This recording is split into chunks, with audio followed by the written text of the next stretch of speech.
nekk nit koo xam ni itam nit ku voilà ku yaatu la. waaw loolu remarqué naa ko ci moom ku oyof la itam.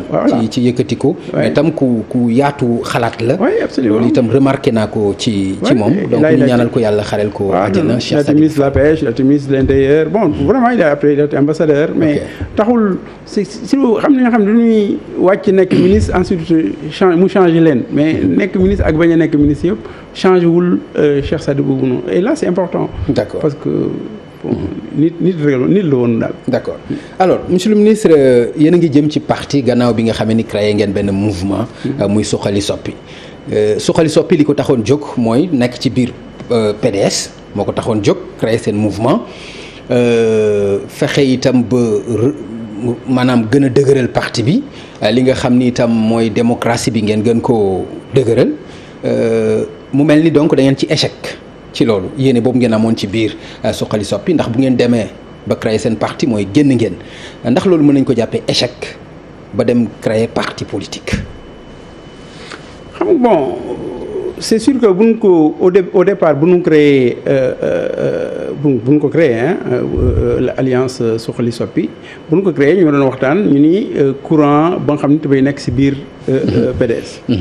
bon ça suppose que PDS mi ngi fonctionner mi ngi am ay réunion mi ngi xalaat ji mën sa am nga mën a bon depuis lors PDS amul benn réunion amul benn réunion à part li ma la xam ci PDS mooy def yenn délégation yi gis naa ci yenn dëj yi ak yenn gàmmu yi wala màggal yi mais bon gisuma fenn réunion PDS bon comme réunion amul il fallait quand même ñu jël yeneen décision mais ensuite dafa évoluer sax au départ on a dit que courant d'idée la ñu essayer ñu suñu bopp ñu commencé réunir suñu bopp di waxtaan di xool lu ñu gisee réew mi lu ñu gisee parti bi ak yu mel noonu ensuite immédiatement yàggul dara man ñu dàq ma parti bi bon xam nga sax d'ailleurs bon ñu dàq ma parti bi ñu bind en tout cas ci benn bataaxal ñu signé loo ko président Abdoulaye Wade nii président Abdoulaye Wade moo ni dàq na mu constaté ni nekkatuma ci parti. après yéen aussi ngeen bañ dàq boobu. waaw ngeen contesté ko. voilà xam nga déjà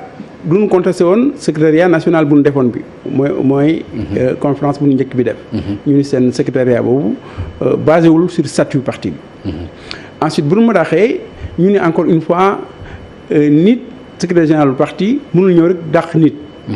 kuréelu parti moo mën a dàq nit mais nit benn nit mënu ko réunir après ñu ni bon léegi nag lan ñuy def ñu ni xëy na il faut que ñu yóbbu parce que décisions yi yëpp c'est des décisions illégales il faut que ñu yóbbu ci yoon ensuite bu ñu xalaatee loolu ñun après ñu xam nga foofu am na ñu bare ñu waxtaan ak ñun même suñu jógee ñoom Karim Wade am na xam ne ñoo ngi waxtaan ak ñun alors bu ñu waxtaanee ak ñenn ñi ñu ni ñun suñu porter plainte ñoom duñu yóbbu ay avocat tribunal duñu yóbbu président Abdoulaye Wade tribunal mu défendre PDS alors on était coincé ñun xam ne ñun Abdoulaye Wade mooy suñu baay on considère que mooy suñu papa ñuy dem tribunal moom mu ñëw te doon dem tribunal contre moom finalement lay nekk alors on a dit que adduna jarul loolu nga yóbbu di dem parce que bëgg nga dëgg mais di dem bay sa. adduna jaru ko mais dëgg jar na ko. waaw mais c'est-à-dire dëgg bu fekkee dëgg la ci yéen. dëgg la bu fekkee dëgg la ci yéen. li ngeen wax ni dàq bi teguwul ci yoon dëgg la ci yéen même bu ko adduna jarul bu ko dëgg jaree war ngeen ci mën a dem ba mu jeex. man de personnellement man. waaw du ma yóbbu sama bàyyi tribunal. man jarul ma ko mën naa jël beneen yoon ma xam ne xëy na la ma bëggoon am dinaa ko am. sans yóbbu ko moom tribunal parce que beneen yoon bi mooy lan. mais yow li nga bëggoon am du moom mooy wane ni amuñu sañ-sañu dàq la ci parti bi. waaw mais par exemple secrétaire général national bi amul droit dàq la ci parti bi. du loolu nga bëggoon mu leer. léegi fan nga mën a jaar pour loolu nga am ci dëgg. léegi moo tax bu ñu xamee ni tribunal nun duñ dem tribunal face ak président Abdoulaye Wade. waaw kooku man ak sunu xarit yëpp. wax na ni loolu vraiment mën nu ko xalaat. ok. ñu donc su fekkee mënu dem yóbbu président Abdoulaye Wade tribunal donc mënu. est-ce que du alibi la. parce que xam ngeen ni bu ngeen fa demee du ngeen fa am victoire ngeen wut alibi pour wax ni non du ñu mën a dem ak Abdoulaye Wade est-ce que du alibi. ngeen teg noonu pour wax ko. xam nga statut parti bi quand même ku diriger parti bi pendant xam naa ak at xam ne parti bi ak avocat yu ñu am yi ak juristes yu ñu am yi ak pratique lu ñu am si PDS xam ne ni statut bi mënul statut même benn parti si àdduna mënul permettre à ce que benn nit yeewu ni dàq naa keneen ki amul fenn. Il faut au moins yóbbu la conseil de discipline wala conflit wala lan mais benn nit mënul am droit boobu mais su ko ne am na droit boobu sax il faut que ñu porter plainte contre parti boobu parce que parti boobu nekkul un parti démocratique et suivant la constitution du Sénégal bon mais bu nu wax si loolu pour ñun man wóor na ma ni këyit boobu xëy na président Abdoulaye Wade bindu ko mais c'est pas grave ñun même su ko bindoon.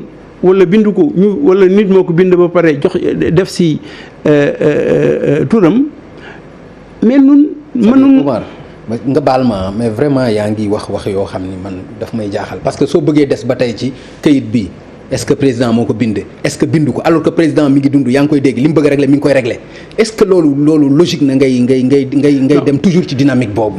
xam nga dynamique boobu mooy lan. waaw mooy président Abdoulaye Wade mag la. waaw man je considère que sama papa la. donc da nga jàpp ne ma nga dafay naax actuellement.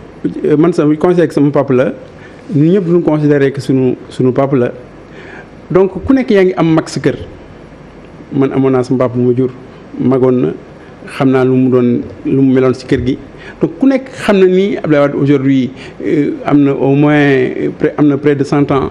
D'accord. C'est normal que mënul nekk Abdoulaye Wade ba nga xam ne moo nekkoon en 74 wala Abdoulaye Wade bu l'an 2000 lu mel noonu ku nekk. léegi lan nga bëgg a wax foofu mooy dafa maanaam dafa xel mi dafa def. li mu am li mu non attends il faut aussi nga dem bañ sës ci li nga bëgg a wax. bu nekkul Abdoulaye Wade bu 74 loolu kenn mënu ko weddi. parce que ku ne xam na ni Omar Sarr bii nekkul Omar Sarru 96. loolu ku ne xam na ko. mais lan nga bëgg a wax exactement foofu pour ma xam parce que liñ ci bëgg a junj aussi c'est important pour nit ñi xam ko. non xam nga man wax naa ne je considère encore une fois bon mooy maxime boobu vraiment il faut que Abdoulaye Wade man sama du ma ko wax jamais àdduna jarul moom ma koy wax dara la nga xam ni mën na ñaaw. vraiment je considère. d'accord d'accord bon wax naa rek ni mag la. bon loolu foofu laa mën a yem si wax boobu. d'accord monsieur le ministre mais mag la. sa papa la comme ni nga koy waxee mais pourtant bi mu la waxee bul dem ci dialogue national bi nga xam ni dem nga si faalewuloo ko da nga dem lan moo tax aussi nga egg ak moom ba foofu ba loolu itam bokk na ci li nga xam ni mën nañu jàpp ni indi na parce que dafa mel ni affront la bu mu lavé ci seen diggante ak yow personnellement mën nañ ko jàppee noonu. non xam nga bon ko xam man bëgguma revenir toujours sur ça mais ba ma demee dialogue national avant ma dem dialogue national waxtaan naa ak président Abdoulaye Wade bay président au départ joxoon ma accord am. au départ nga ma wax à l'arrivée. au départ mu ne ma demal ensuite mu ne ma demal si yeneen parti opposition yi ngeen waxtaan bay nga fexe ba ñoom ñëpp aussi mën a ñëw et malheureusement bu ñu demee waxtaan si parti opposition yi ba pare si guddi gi la benn. Communiqué génn à son nom ni PDS demul ci dialogue bi ak yu mel noonu bon à ce moment-là man moom ma yónni woon pour ma dem ci parti ma dem ci ñeneen ñi pour essayer convaincre leen bon ma ni quand même président sama papa la président mag la mais aussi am na ya nga xam ni mënuma ko bàyyi aussi à ce moment-là sama bàyyi woon lu mel noonu mu dem. Est-ce que danaa mën toogaat sax si yeneen parti yi ci parti d'opposition yooyu ma ñëwoon di convaincre est-ce que danaa mën toogaat. ak ñoom loolu mooy sa argument. non dama lay wax est-ce que dama lay wax exemple est-ce que danaa mën toogaat ak ñoom. lan moo la koy teree def bu boobaa lan moo la koy teree def. parce que ça veut dire que secrétaire national la. ça veut dire sama kaddu du dara. mais léegi yow sa kaddu nga gën a fonk que kaddoom moom bi bind signé wax ni ñoom du ñu présent ci dialogue bi. non yow bu fekkente ni da nga bokk ci parti. dama ne la man. waaw. man xam naa dama waxtaan bu baax pendant au moins 3 heures 4 heures de temps avec président Abdoulaye Wade avant dialogue bi. ñu xool sur kayit tenants les aboutissants ba ñu d'accord si kaddu mu wax ma lu tax ñu war def lii ak ñu waxtaan bu baax si loolu si ngoon si ma gis beneen kayit te kenn woowu ma pour wax ma beneen kayit boobu lu tax mu ñëw foofu war naa mën a jël sama décision. d'accord mais nga baal ma est-ce que décision boobu nga jël. militant bu discipliné dina ko jël ci parti décision bi nga jël. mais lan mooy militant bu discipliné parce que xam nga yooyu sax mënoon naa wax leneen ne parce que bëgguma vraiment revenir trop sur ça. parce que mais c'est important nga wax leneen. waaw mais militant bu discipliné bon moi ñoom may nekk coordonnateur xam nga ma wax la nu mu vivre d'abord nan laa ba mu nekkee PDS yan responsabilité laa fa jël pour nga comprendre lan mooy militant pour biir PDS lan mooy militant discipliné man ba ma commencé militer au niveau du PDS dama dem à la base.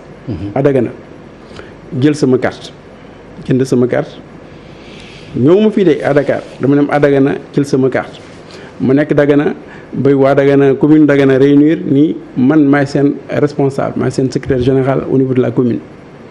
adduna di dem bay département bi réunir ni département bi wóolu ma ni man maay secrétaire général du département ba sax c'était au temps des renouvellements dernier renouvellement PDS de 96 ba bu mu demee Saint-Louis aussi au niveau de la région ma nekk secrétaire général de la région en 96 Ousmane Ngom nekkoon le président de la convention régionale bon alors foofu laa ba ma jógee foofu après 96 ma nekk maire foofu laa commencé ñëw di militer au niveau nekk ci instance nationale yi nekk chargé des élections donc bokk ci bureau politique déjà bokkoon naa ci bureau politique ensuite bokk ci ay après comité directeur yi bureau politique moom section bi c'est-à-dire fédération bi moom mu dugal ci bureau politique donc c'est les militants de Dagana qui m'ont amené au bureau politique du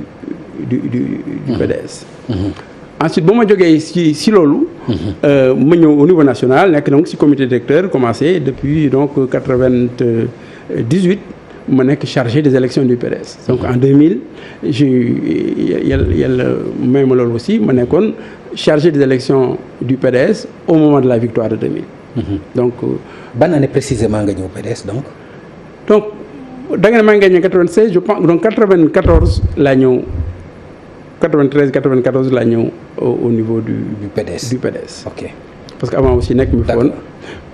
bon donc bu ma ñëwee. waaw c'est vrai que nekkuloo fi woon maa ngi gis benn kenn ci sa collaborateurs yi mu am benn CV cursus bu yaatu boo xam ni envoyé na ma ko ci laa gis ni daanaka lu bari depuis 1978. ou bien 76 même. yaa ngi nekk à l'étranger. entre France. Gabon ak yooyu. am na ay université yoo xam ne tam jàngale nga ko fa. gannaaw sa ay doctorat yi nga xam ni am nga ko. ak diplôme yi nga am ci wàllu informatique yëpp. mais parcours boobu yëpp. da nga yaakaar ni daf lay jox légitimité ba tey boo tollee fii nga war a mën a def lu la neex ci parti bi. non dama lay wax d'abord nii bon man militant discipliné moo tax.